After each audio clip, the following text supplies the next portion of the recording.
وسخر لكم ما في السماوات وما في الأرض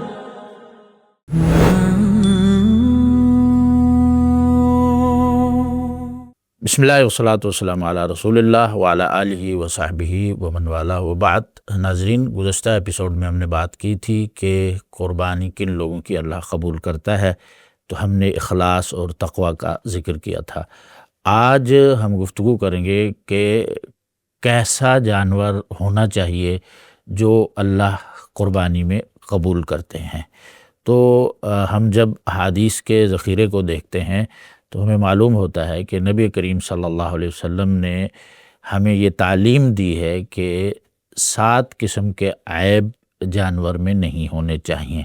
اگر وہ ہیں تو وہ اللہ کے ہاں جانور قبول نہیں ہوگا، کیونکہ اللہ تعالیٰ قرآن مجید میں فرماتے ہیں کہ لن تنالوا البر حتی تنفقوا مما تحبون، کہ نیکی کے معراج کو تم تبھی پا سکتے ہو جب اللہ کے راستے میں وہ چیز دو جو تم خود پسند کرتے ہو۔ سب سے محبوب اور سب سے اچھی چیز جو تمہارے دل کو بھا جائے، اللہ تعالیٰ کے راستے میں وہ چیز قربان کریں۔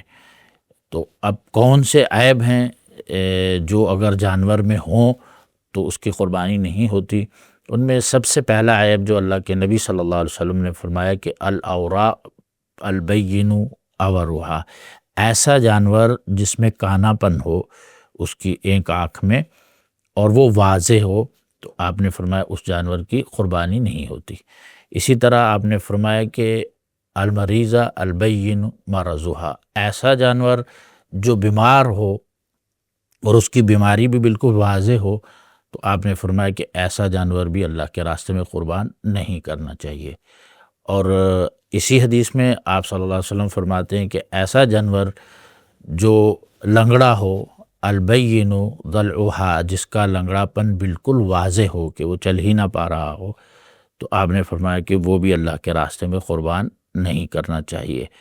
اور پھر فرمایا کہ الکثیرہ التی لا تنقی، ایسا جانور جو بالکل دبلا پتلا، لاغر، کمزور ہو، جس کی ہڈی میں گودا بھی نہ ہو، اب نے کہا وہ بھی اللہ کے راستے میں نہیں دینا چاہیے، کیونکہ وہ ہم اس کو پسند نہیں کرتے، ہمیں وہ اچھا نہیں لگتا، تو اللہ تعالیٰ کو وہ کیسے پسند ہوگا۔ اسی طرح آپ صلی اللہ علیہ وسلم نے دیگر احادیث میں یہ بھی بتایا ہے کہ ایسا جانور جس کا کان ایسا کٹا ہوا ہو کہ دیکھنے سے عیب معلوم ہو، یعنی آدھے سے زیادہ کان کٹا ہوا ہے، وہ بھی قربانی میں نہیں لگتا۔ اسی طرح ایسا جانور جس کے سینگ ٹوٹے ہوئے ہیں، یعنی کہ سینگ والا جانور ہے لیکن آدھے سے زیادہ اس کا سینگ ٹوٹا ہوا ہے، یہ بھی عیب میں شمار ہوتا ہے۔ آپ صلی اللہ علیہ وسلم نے ایسے جانور کو بھی قربان کرنے سے منع فرمایا ہے۔ یا کوئی ایسا عیب جو ہم نے یہ 6 عیب ذکر کیے ہیں ان سے بڑھ کر ہو، یعنی کہ کانے پن کا ہم نے ذکر کیا ہے، لیکن کوئی ایسا جانور ہے بالکل اندھا ہے، اس کی دونوں آنکھیں جو ہے اس سے آنکھوں سے نہیں دکھتا، تو وہ بھی بہت بڑا عیب ہے۔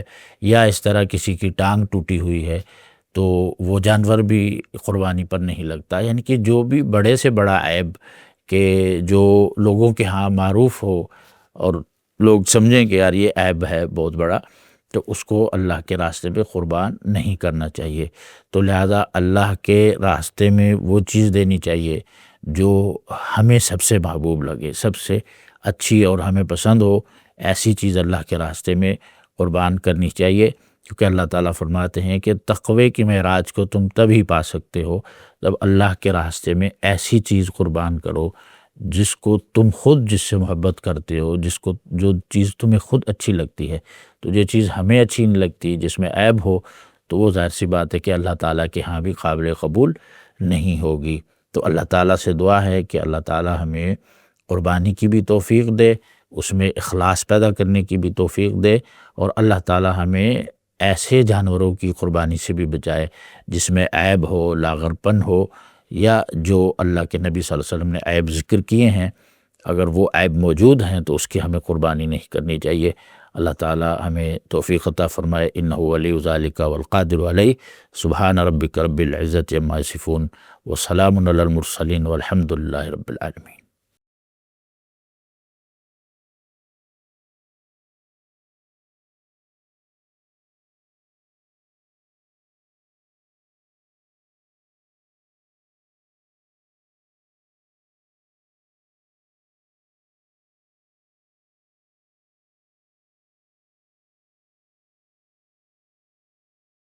Mm.